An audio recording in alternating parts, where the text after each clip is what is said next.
네, 안녕하세요. 우리가 이제 첫째 시간에 오리엔테이션을 했을 거예요. 이제 강의 계획서 이제 하나하나 이제 여러분들 어떻게 수업을 진행할 건지 계획안을 이제 말씀드렸을 거예요. 자, 우선 우리가 내일을 처음 접하는 친구들도 있고 또 그 외에 이제 학원에서나 이제 학교에서 접한 친구들도 있을 거예요. 일단 우리가 내일 재료를 알아야지만 여러분들이 시술할 때 어떻게 쓰임을 하는지 이제 제대로 알고 이제 좀 넘어가야 될 것 같아서 일단 첫째 시간에는 네일 아트 용어 또 내일은 어떤 것들이 있는지 또한 또 내일의 역사는 어떻게 되는지 간략하게 설명을 하겠습니다.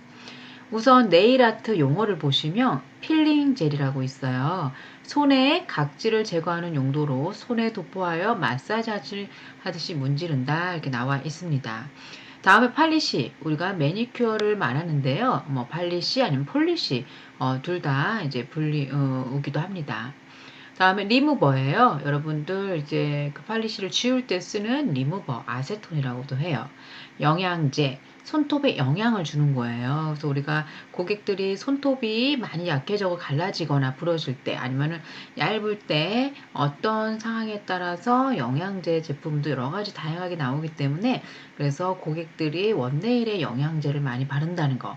약한 손톱 같은 경우 광화제도 있어요. 뭐 영양제나 강화제나 또 거의 비슷한 이제 영양제이긴 하지만 강화제는 손톱을 튼튼하게 만드는 영양제라고 볼 수 있고요. 트리트먼트는 네일아트 전문 용어는 아닌 듯 하지만 손에 바르는 로션이라고 볼 수 있습니다.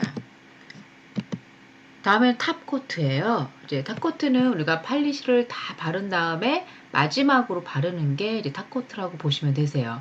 그래서 팔리시를 코팅하는 느낌으로 오래 유지할 수 있는 역할을 합니다. 그래서 우리가 젤도 탑코트가 있고 일반 팔리시도 이제 탑코트가 있다고 보시면 되세요. 그 다음에 이제 베이스 코트. 베이스 코트는 우리가 칼라를 바르기 전에 처음 바르는 건데 손톱에 영향을 주기도 하고 칼라 착색 방지를 합니다. 그래서 일반적으로 그냥 칼라를 바르면 지우고 나도 색이 남아있는 경우가 있는데 이 베이스 코트를 바르게 되면 착색되지가 않는다는 거. 그 다음에 오일, 큐티클 오일인데요. 그래서 우리가 큐티클 오일은 이제 큐티클 부분이 건조할 때 바르는 건데 대부분 손톱 주변 큐티클에 바르면 손톱 주변에 거스러움이들이 덜 일어나기도 합니다. 다음에 큐티클 리무버. 이거는 이제 우리가 휜겁을 통해서 큐티클 죽은 각질을 불리기도 하지만 큐티클 리무버를 이용해서 이제 불리는 작용을 하기 때문에 우리가 큐티클을 제거하기 전에 큐티클 리무버를 사용하면 불리는 역할을 한다고 보시면 되세요. 다음엔 니퍼예요. 니퍼는 이제 큐티클 오일에 불려서 니퍼로 제거하는 이제 우리가 니퍼라고 하는데 죽은 각질을 제거하는 이제 제품이라고 보시면 됩니다. 우리가 헤어하는 사람들은 가위가 중요하듯이 우리 네일 아티스트들은 니퍼랑 푸셔가 전문가용이기 때문에 여러분들 잘 관리하시면 될 것 같으세요. 그래서 니퍼는 큐티클을 뜯어내는 역할을 하고 밑에 푸셔는 이제 죽은 각질을 밀어내는 역할을 합니다. 그래서 우리가 큐티클을 불리고 나서 푸셔를 사용해서 손톱이랑 떨어질 수 있도록 밀어내는 도구이다. 이렇게 남아 있습니다. 그래서 핀셋은 우리가 네일 아트 할 때 굳이 필요 없지만 스톤을 잡을 때라든지 집을 때라든지 또 손톱이나 발톱에 아트를 할 때 아니면 큐빅 같은 걸 집을 때 사용합니다. 티커터 우리가 인조 손톱을 할 때 이제 자르는 역할을 하고 있어요. 그래서 자르는 도구라고 보시면 되고요. 글루 이제 컬러를 잘못 이제 우리 오타가 있는데요. 인조 손톱을 붙일 때 사용하는 본드라고 생각하시면 됩니다. 우리가 글루가 너무 이제 함부로 이제 사용을 하면 눈에 튀면 우리가 실명할 수 있기 때문에 글루는 한마디로 본드이기 때문에 여러분들 장난치면서 시술할 때 절대 주의를 하시면서 글루를 사용하시면 될 것 같으세요. 다음에는 이제 젤이에요. 손톱을 연장할 때 쓰기도 하고, 다양하게 이제 디자인할 때도 주기도 하기도 하고, 또 강택이 아주 뛰어나기도 하고요. 그래서 대신 팔리시처럼 지워지지 않기 때문에 전문 용액을 이용해서 제거를 해야 됩니다. 그래서 우리가 젤은 이게 냄새가 나는 것도 아니어서 요즘에는 다 젤 컬러로 이제 일반 샵에서 많이 이제 쓰이고 있으세요. 또 필러라고도 하는데요. 이제 가루 타입이기 때문에 손톱 위에 뿌려서 글루로 이제 녹여가면서 사용하는 건데요. 손톱이 찢어질 때, 손상되었을 때 이제 우리가 필러 파우더를 많이 사용합니다. 또한 밑에 실크예요. 실크 천인데 이것도 마찬가지로 손에 붙이고 쿨루 필러를 이용해서 단단해지게 만드는 게 이제 실크를 이용해서 하게 됩니다. 글루 드라이어는 스프레이처럼 생겼는데 글루를 사용하고 나서 빨리 마르게 하는 재료이기도 하세요. 그래서 우리가 글루 드라이어, 퀵 드라이어라고도 하세요. 파일도 여러 가지 파일이 있는데 손톱의 길이라든지 모양 조절을 할 때 사용을 되고요. 사포처럼 고운 것도 있고 또 거친 것도 있습니다. 그러니까 종류가 굉장히 많이 있어요. 다음에는 버퍼, 손톱의 이제 울퉁불퉁한 표면이라든지 손톱을 다듬은 다음에 거친 부분을 버퍼를 이용해서 부드럽게 해줍니다. 샌딩, 또 손톱의 표면을 매끄럽게 해주거나 인조 손톱을 만든 다음 파일로 표면을 고르게 해서 버퍼를 이용해서 이제 조금 더 부드럽게 하고 샌딩으로 매끈하게 하기도 하고요. 그래서 우리가 추가적으로 마지막에는 광이 나게끔 3웨이 파일로 이제 샤이닝 파일을 이용하기도 합니다. 자, 다음에 지금까지는 우리가 제품 설명을 했고요. 그 외에 뭐 디자인적인 것부터 시작해가지고 다양한 이제 제품들이 많이 있어요. 그래서 여러분들, 대면 수업 때 이제 재료를 받게 될 거예요. 그래서 재료를 받으면 그때는 하나하나 제품을 구경하면서 다시 한번 또 설명을 하겠습니다. 그래서 오늘은 이 정도 재료가 있구나. 그냥 숙지만 하시고요.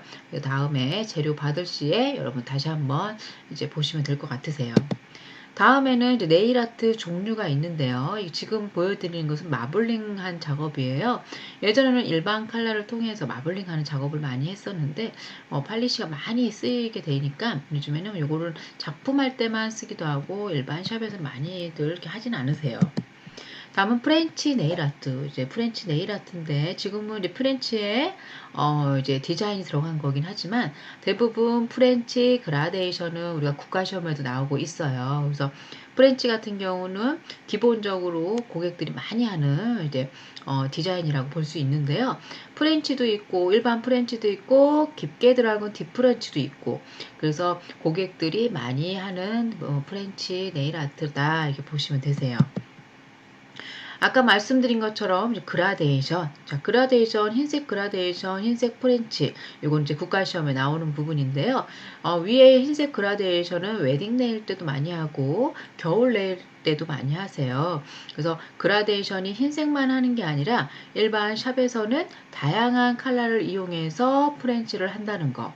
그래서 이제 고객들이 이제 펄이 좋아한다고 하면 마지막에 펄로 마무리하는 것도 더 이제 화려한 걸 좋아하는 분들은 오른쪽에 있는 사진처럼 이렇게 펄도 들어가게끔 다른 컬러를 이용해서 그라데이션을 한다 이렇게 보시면 되세요. 다음은 데칼 아트예요. 이건 기본적인 데칼이 들어가긴 했지만 데칼이 다양하게 이쁘고 세련되게 많이들 나왔어요. 그래서 우리가 붙이는 작업을 해서 데칼을 이용해서 디자인은 한다 보시면 되세요. 다음에는 라인 테이프 아트예요. 이거는 조금 이제 작품성 있게 한 라인 테이프이긴 하지만 대부분 스트라이핑 테이프를 이용해서 이제 아주 심플한 디자인도 많이들 합니다. 그래서 뭐 실버 컬러, 뭐 이제 골드 컬러, 대부분 이제 로즈 컬러 해서 많이들 이제 우리 스트라이핑 테이프를 라인 테이프를 이용해서 한다는 거. 다음에는 페인팅 아트예요. 우리가 손작업을 이용해서 하나하나 그리는 작업인데요. 그리는 작업이 정말 디자인이 가격이 많이 비싸다는 거. 그만큼 시간도 또 많이 걸리고 또 고객들이 이제 정말 이 디자인적인 거 같은 경우는 그만큼 이제 이제 가치를 높이는 이런 작업이라고 볼 수 있습니다. 포크 아트입니다. 원래는 뭐 핸드폰 아니면 옷 그리고 다양한 가구에다가 그렸던 이제 포크 아트가 손톱에도 이렇게 그림을 그린다는 거. 그래서 이제 핸드 페인팅하고 다르게 포크 아트는 입체감 표현할 때 많이들 쓰인다는 거. 자, 에어브러쉬 아트예요. 자, 에어브러쉬는 우리가 이제 콤프레셔를 이용해서 스텐실이 다양한 디자인을 이용해서 공기압을 이용해서 이제 에어브러쉬 아트를 한 겁니다. 자, 다음엔 스톤 아트인데 이것도 거의 작품에 가깝고요. 스톤 아트는 여러분 뭐 우리가 풀소톤 해서 화려하게 여러분들 손톱에 많이 해보셨을 거예요. 그래서 스톤을 이용한 디자인이라고 볼 수 있습니다. 이렇게 해서 이렇게 기본적인 이제 디자인 아트를 보여드렸고요. 그 외에 아크릴릭을 이용해서 하는 디자인도 있고 또 젤로 이용해서 하는 이제 작품도 있습니다. 그래서 일단 여러분들 지금은 네일 미용 기초 수업이기 때문에 간략하게 이제 디자인을 보여드렸습니다. 그래서 그 이후의 수업은 역사에 대한 수업을 진행을 할 거예요. 그래서 10분 쉬시다가 이제 내일 역사 수업 진행하겠습니다.